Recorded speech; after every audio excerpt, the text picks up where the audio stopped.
Bom dia a todos. Bom dia. Então, veja só. Hoje eu vou falar do segundo assunto, que vai ser guerra e revolução na Ásia.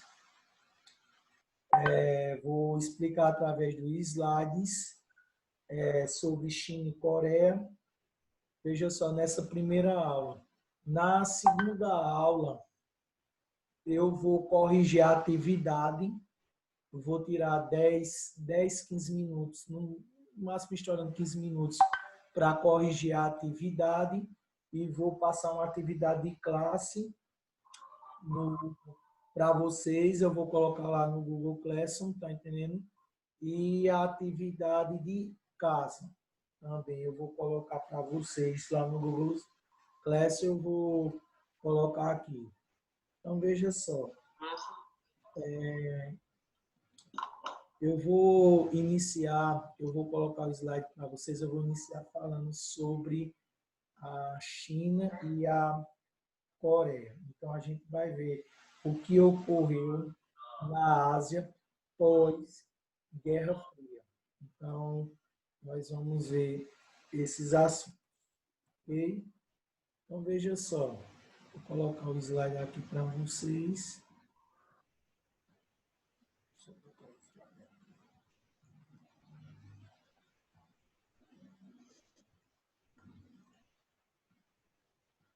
Então, veja só, guerra e revolução na Ásia, China e Coreia. Então, a gente primeiro vai estudar sobre a China. A China, a gente pode se dizer que ela teve duas revoluções, tá entendendo? É porque a gente conhece mais a Revolução de 1949, que deu a origem à República Popular da China, que é o país que nós conhecemos hoje. Mas veja só, ao longo do século XIX, a China sempre foi alvo, sempre foi cobiçada pelas potências imperialistas naquela época, como a Inglaterra, a França, a Rússia, os Estados Unidos, os japoneses. Quando, por exemplo, a gente estudou sobre o imperialismo, a gente viu que partes da China ficaram domínio, por exemplo, da Inglaterra, da Grã-Bretanha. A gente viu o caso de Hong Kong, por exemplo, quando a gente estudou no ano passado sobre o imperialismo. Porque esses países eram interessados na China, por quê? Por causa dos seus recursos naturais existentes no território chinês e o mercado chinês. Todo mundo sabe que a China é o maior país do mundo em população. Tem 1,5 bilhão de habitantes. Então, veja só. Então, a China ela teve invasão de diversos países, como eu botei da Inglaterra, teve do Japão também. O Japão conquistou nos anos de 1930 a parte norte da China, tá entendendo? Que é a região da Manchúria, que hoje é até a região mais rica, mais industrial da China. Então, isso levou à insatisfação parte do povo dessa invasão, dessa exploração estrangeira sobre o quê? Sobre a China, que levou à formação de um partido nacionalista. E esse partido nacionalista, pessoal, é chamado de Kuomintang, que é escrito na língua chinesa. E esse partido nacionalista, a gente pode traduzir para a nossa língua, tá entendendo? Ela reunia diversos setores da sociedade chinesa da época. Então, em 1911, os chineses, eles depuseram o último imperador e proclamaram uma república na China. Então, a China tinha imperadores. Em 1911, o imperador ele foi colocado para fora ele foi retirado do poder, ele foi expulso e eles proclamaram uma república. Só que essa república, porém, minha gente, ela não estabilizou o país. Ela não estabilizou o país.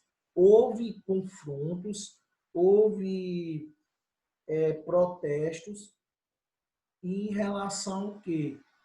Em relação a essa república. Então, veja só, o Chiang Kai e preparou uma restauração do país, por exemplo, e ele era o ex-ministro do imperador, ele queria o quê? O retorno à monarquia. Então, diversas províncias da China se tornaram autônomas.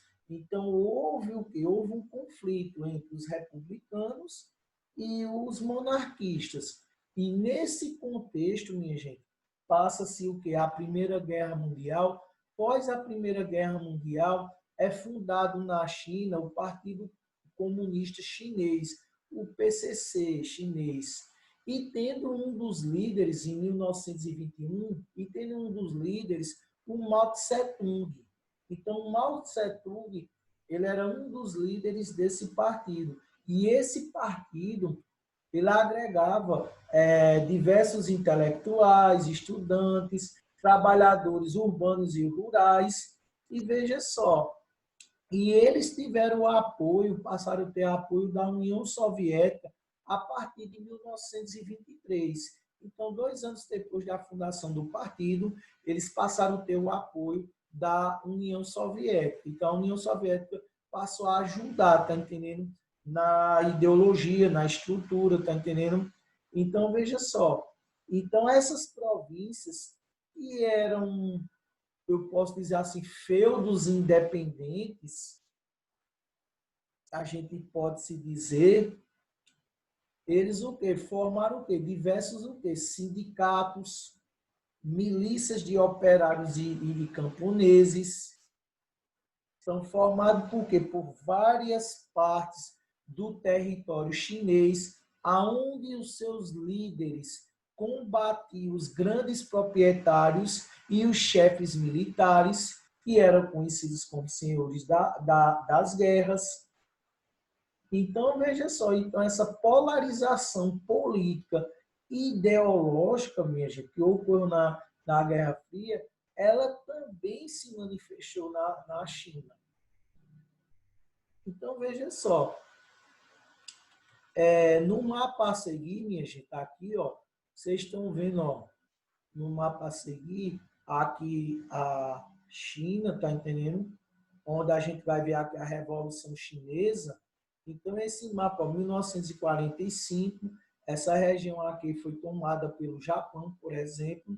Depois que o Japão perdeu a guerra, voltou para a China. Em junho de 1948, ó, esses territórios em disputa, áreas comunistas em disputa também. E em 1949, ó, controlado, e os nacionalistas aqui. E esses nacionalistas, eles fogem depois para Taiwan, que é chamada a Ilha de Formosa, que se declarou independente, só que a China continental considera essa região hoje como uma província rebelde. Taiwan como uma província rebelde, que pertence à China continental. Só que essa ilha eles não consideram. Ok? Então, veja só. Então, vai acontecer o seguinte. O Partido Comunista Chinês, ele faz uma aliança com o Partido Nacional para combater o quê? Para combater os monarquistas. Então, o Partido Comunista e o Partido Nacionalista, eles fazem uma aliança, e essa aliança durou até 1927. Para o quê, professor? Para derrotar os monarquistas. Assim que eles conseguiram derrotar os monarquistas, assume o poder, pessoal, Chiang Kai-shek. O novo líder nacionalista, ele toma o poder, ele desarma as milícias operários e camponeses e massacrou os comunistas em Xangai. Xangai é uma das principais cidades chinesas. Fica na região da Manchúria. Então, veja só, no norte da China. Então, veja só, em Nanquim, em Pequim. Então, o PCC atacado, ele iniciou-se o quê? A formação do Exército Vermelho. Enquanto o Partido Nacionalista dominava as cidades, o Partido Comunista colocava em prática as conquistas rurais e as táticas de guerrilha. O que é a guerrilha? É uma luta armada que mobiliza o quê? Grupos civis e revolucionários contra determinadas forças de poder. Então, essa estratégia de guerrilha, ela inclui o quê? Resistência, mobilidade, ataques de surpresa. Então, Mao Tse Tung, ele faz isso. Então, há o quê? Há uma guerra civil. Essa guerra civil é entre o Partido Comunista e o Partido Nacionalista. Essa guerra civil, ela vai ter uma interrupção em 1937, quando os japoneses, por causa da sua política expansionista, que os japoneses vão ter por causa da Segunda Guerra Mundial, então os japoneses invadiram a China, principalmente a parte norte, a região da Manchúria, conquista, pessoal, e domina essa região até 1945. Então, veja só, depois da guerra, onde os japoneses são derrotados na Segunda Guerra Mundial, então há uma guerra civil para ver quem fica com a China, se é os nacionalistas ou se é os comunistas. E essa briga vai até 1949, depois de 45, quando o Partido Comunista derrota os nacionalistas. Esses nacionalistas foram apoiados pelos capitalistas de fora, eles são derrotados. Boa parte dessas pessoas foge, como eu disse a vocês, para Taiwan. Como eu disse ainda agora, que Taiwan é considerado uma província o quê? Rebelde dos chineses continentais hoje. Eles fogem para lá e formam um governo nacionalista, que existe até hoje, e os comunistas chegou ao poder estabelecendo o quê? Em 1949, essa revolução, e estabeleceu a República Popular da China, que é essa república que nós conhecemos até hoje. Ok? Alguma dúvida, minha gente? Alguma dúvida, Letícia? Não. Então, alguma dúvida, Vitória? Alguma dúvida, Vitória? Então, veja só. Então, nós vamos passar para o segundo item do assunto, que é justamente falando sobre a República Popular da China. A República Popular da China, minha gente, a China, ela é um dos países hoje que vem um grande crescimento econômico. E a China, ela é uma verdadeira potência hoje no século XXI. A China é uma das principais potências do século XXI, mas isso a gente tem que ver como é que a China chegou nesse patamar que nós conhecemos hoje. Como é que ela chegou? Porque foi através dessa revolução e através das políticas econômicas que a China fez durante o mandato de alguns líderes, que nós vamos estudar o quê? Agora, veja só, o governo comunista, ele estatizou a atividade industrial. O que é estatizar? Todas as indústrias pertencem ao governo. Então, são todas estatizadas. Confiscou as grandes propriedades rurais e parte dos bens dos camponeses médios. Criou fazendas coletivas. Essas fazendas coletivas ficavam sobre o que? O controle do Estado, nos quais os camponeses apenas na propriedade só os animais, os objetos pessoais e os familiares que mantinham. Mas a terra era pertencente a quem? Ao governo. Pertence até hoje ao Estado.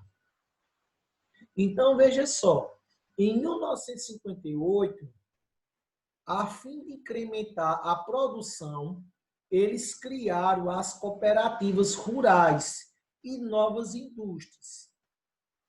Essas iniciativas econômicas ficaram conhecidas como um grande salto para a frente. Esse grande salto para a frente foi um programa que os chineses fizeram de comunização da agricultura, a comunização da agricultura, que o governo controlava as terras e a produção dessas terras, do que estava sendo o quê? Produzido nessas terras. E isso, minha gente, provocou a morte de milhões de camponeses. Por quê? Porque o governo ele determinava a produção, quanto seria produzido de alimentos. E veja só que esses alimentos, eles eram destinados ao Estado.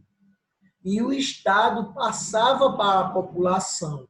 Então, nessas regiões que produziam, vocês imaginam, que produzia, muitas pessoas morreram de fome. Como a China é um país populoso, então elas foram vítimas da escassez de alimentos e que atingiu de 1958 a 1960. E isso também, minha gente, provocou protestos, revoltas dentro da China, que também o governo de Mao Tse-tung, ele governou de uma forma o quê? Ditatorial. Mao Tse-tung mandou massacrar essas pessoas que se revoltaram, porque essas pessoas passavam o quê? Fome. Então, muitos camponeses morreram dessa forma. Então, veja só, após a morte de Mao Tse-tung morre, minha gente, em 1976.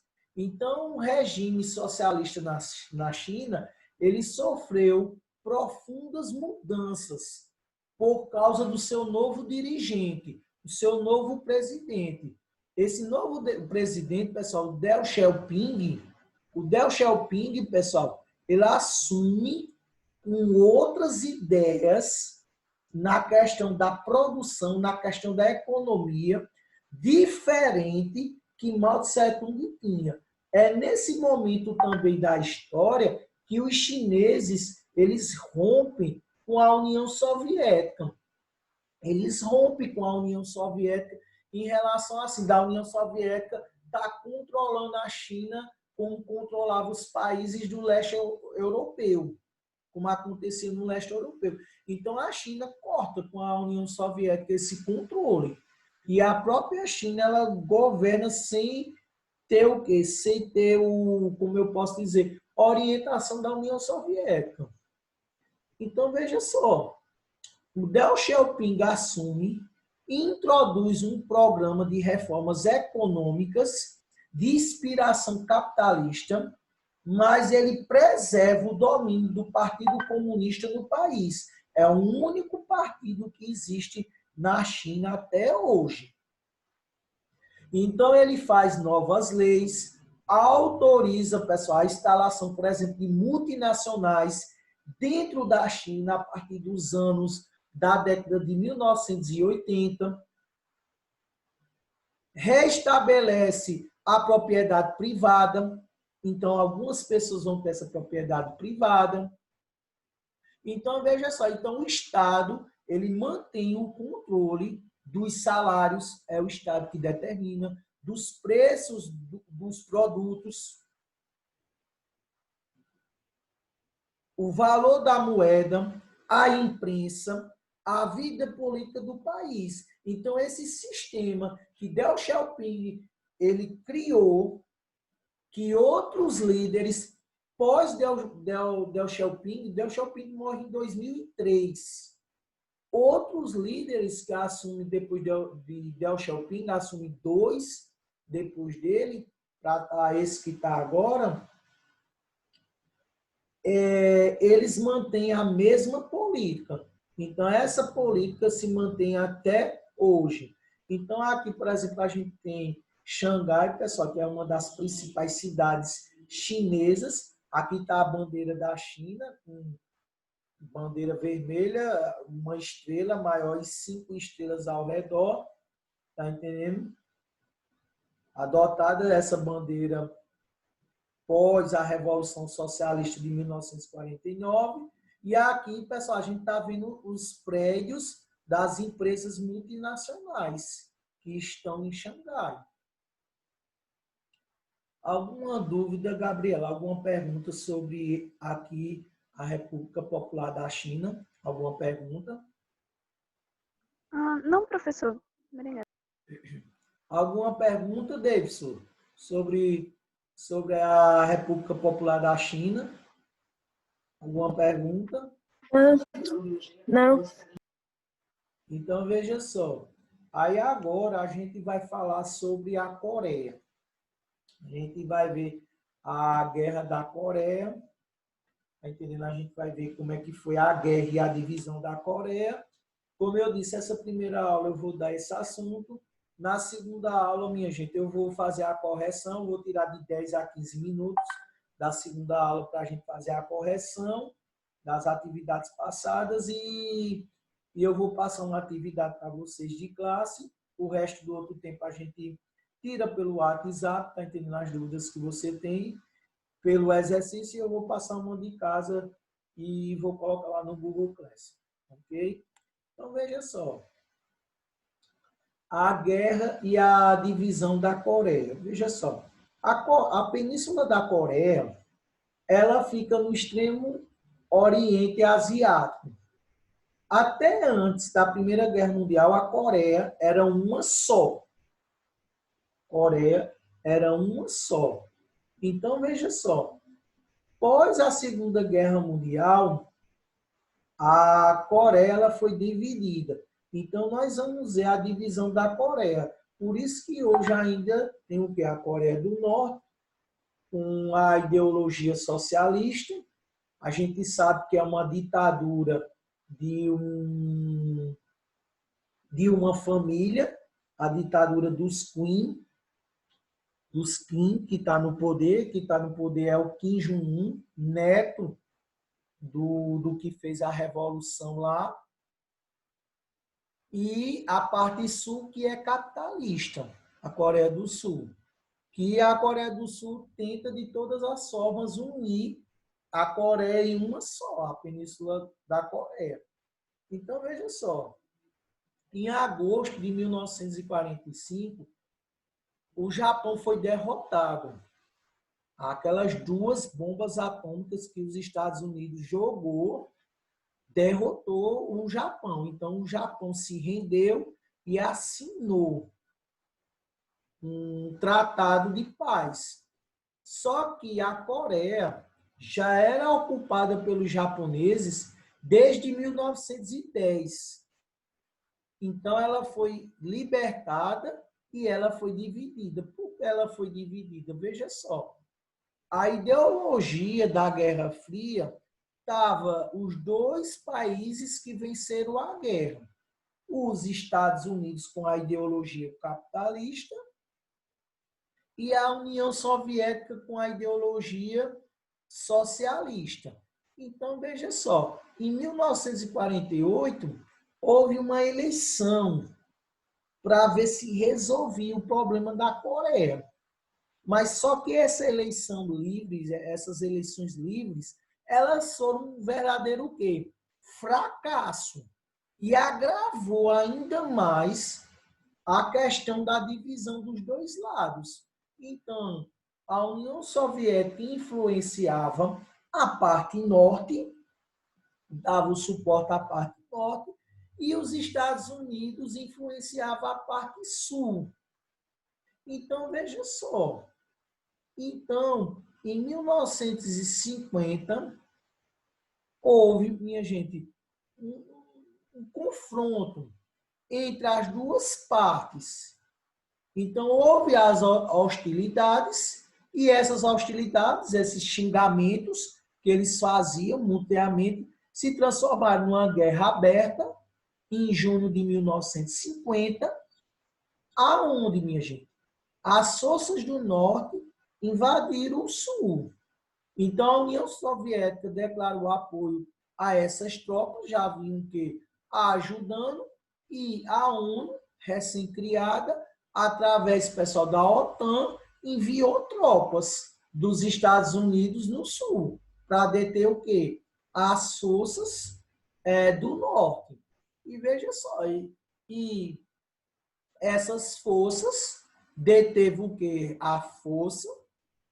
3 anos depois foi assinado um cessar-fogo, uma assinatura do armistício. O que é um armistício? Um cessar-fogo, que vai até hoje. Esse cessar-fogo, esse armistício vai até hoje, até os dias de hoje. Então, veja só, aonde que foi decretado nesse armistício o quê? A Coreia ser dividida em duas partes, a Coreia do Norte com influência socialista, apoiada pela União Soviética, ela está próxima à China, por exemplo, também na época, e a do Sul, capitalista com influência dos Estados Unidos e com o mundo ocidental. Então, veja só. Então, isso se arrasta durante os anos. A Coreia do Norte adotou um regime ditatorial, de um partido único, com o modelo da União Soviética, se mantém viva até hoje, que é de uma família, eu disse a vocês, a família dos Queen, começou pelo avô, no caso, o pai, o filho, e agora está o neto, que é a família dos Kim. Veja só, nos últimos anos, há uma interação da Coreia do Sul se unir à Coreia do Norte. Também houve negociações com os Estados Unidos a partir de 2017. O atual presidente dos Estados Unidos, o Trump, iniciou negociações com o ditador Kim Jong-un para visando o fim do programa nuclear. Eles já se encontraram 2 vezes já. E os sul-coreanos tentam. Por exemplo, houve os Jogos de Inverno de 2018, há 2 anos atrás. Foi em Seul, na Coreia do Sul. Mas a Coreia do Sul e a Coreia do Norte, elas disputaram como se fosse um único país. A bandeira era o que? Era a Península Coreana. Então, eles têm muito desejo de voltar a ser o quê? Uma Coreia. Então, aqui, por exemplo, norte-coreanos e chineses no campo de prisioneiros administrados pelos Estados Unidos durante o quê? Durante a Guerra da Coreia, em Pusan, a atual Busan, em 1951. Então tá aqui, ó, essa imagem aqui, ó. Essa imagem. Então veja só, aqui está um mapa da Guerra Fria, pessoal, que era um mundo bipolar. O mundo bipolar quer dizer Estados Unidos, União Soviética. Então veja só, aqui ó, está os Estados Unidos e esses de verde são os aliados dos Estados Unidos, ó. Quantos aliados os Estados Unidos tinham? Já a União Soviética, aqui, ó, minha gente, de vermelho, e os países aliados à União Soviética de amarelo, os outros países socialistas. E aqui na Europa também, essa parte vermelha, que era de influência o quê? Soviética, a parte leste europeu, do leste europeu. Ok? Então, veja só. Então, isso aqui era o mundo naquela época, o mundo da Guerra Fria, o mundo bipolar. Ok? Então, veja só. Os acordos e os desacordos entre os Estados Unidos e a Coreia do Norte, que ela foi feita. Aí, ó. Depois do estardalhaço do encontro entre os presidentes dos Estados Unidos, Donald Trump, e da Coreia do Norte, Kim Jong-un, em 12 de junho de 2018, o ônibus esfriou quando ficaram 4 compromissos abrangentes e ambiciosos a ser um plano trabalhado e definido, contido num breve documento que pode ser resumido assim. Aí tem 4 pontos. Estabelecer relações entre Estados Unidos e a Coreia do Norte para a busca da paz e da prosperidade, unir esforços para a construção de um regime de paz e de estabilidade na Península Coreana, trabalhar na direção completa da desnuclearização da Península Coreana e encontrar e repatriar os restos mortais resultantes das hostilidades militares ativas que marcaram a relação entre as duas Coreias no período de 1950 a 1953. Mas veja só, pessoal, foi colocar todos esses pontos, até hoje não foi cumprido nenhum, tá entendendo? Eles tiveram uma segunda reunião no ano passado, mas não foi tomado nenhuma dessas medidas. Então, veja só, os Estados Unidos ainda não estão prontos para atender às expectativas norte-americanas em termos de dar um passo adiante para assinar um acordo de paz.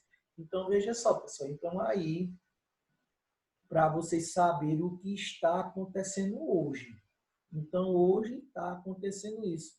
Foi veiculado, por exemplo, agora durante a pandemia, há uns 2 meses atrás, que o Kim Jong-un estava em estado vegetativo, que estava morto, só estava em estado vegetativo, mas depois ele apareceu em público, porque ele passou um mês sem aparecer em público, sem dar um pronunciamento na televisão, mas depois ele apareceu.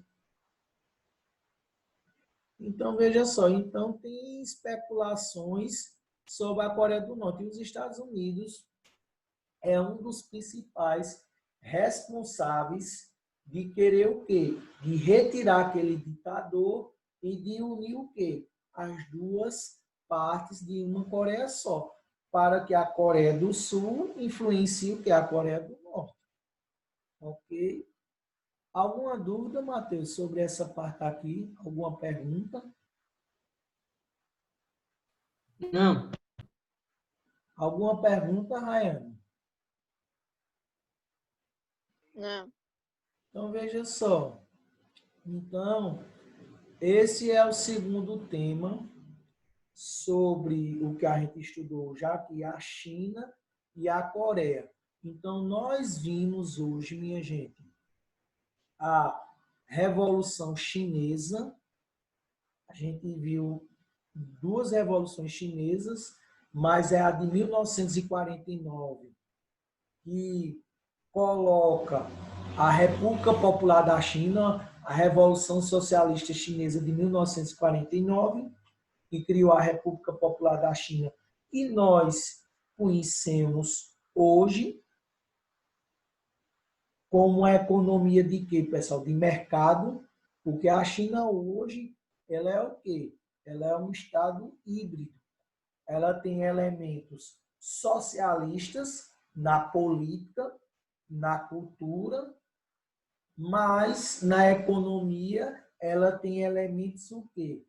Capitalistas. Então ela é um sistema o quê? Um sistema híbrido, porque ela tem as duas coisas.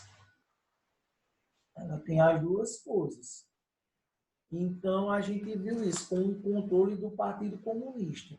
E nós vimos também hoje nessa aula a Guerra das Coreias, que dividiu a Coreia, pessoal, em duas partes. Então, essa guerra se deu por causa da influência da ideologia da Guerra Fria, onde tinha a União Soviética socialista e os Estados Unidos capitalista. Então, que é a luta ideológica que houve o quê? No planeta Terra, no mundo.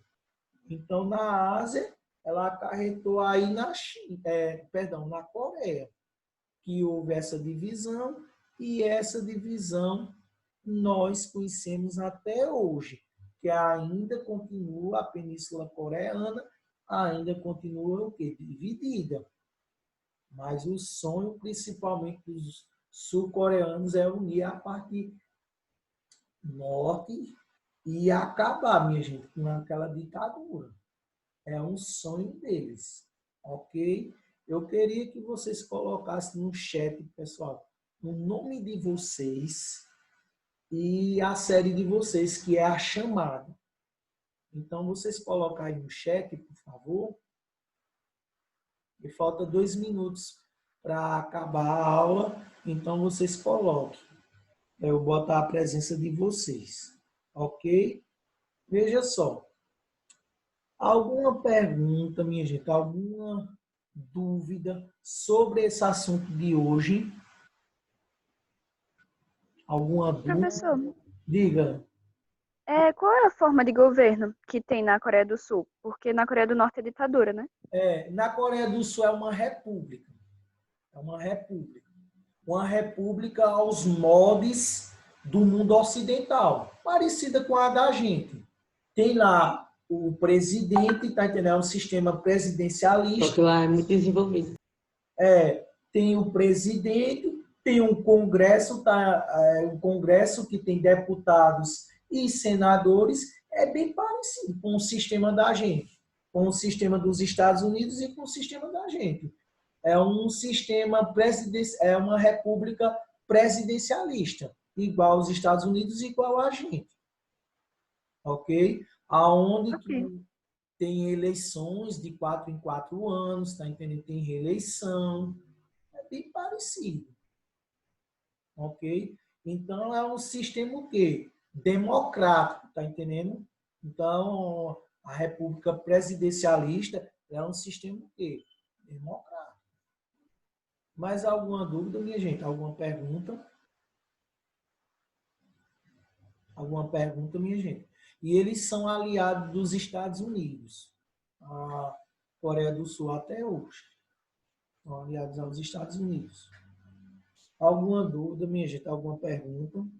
Além dessa? Alguma dúvida?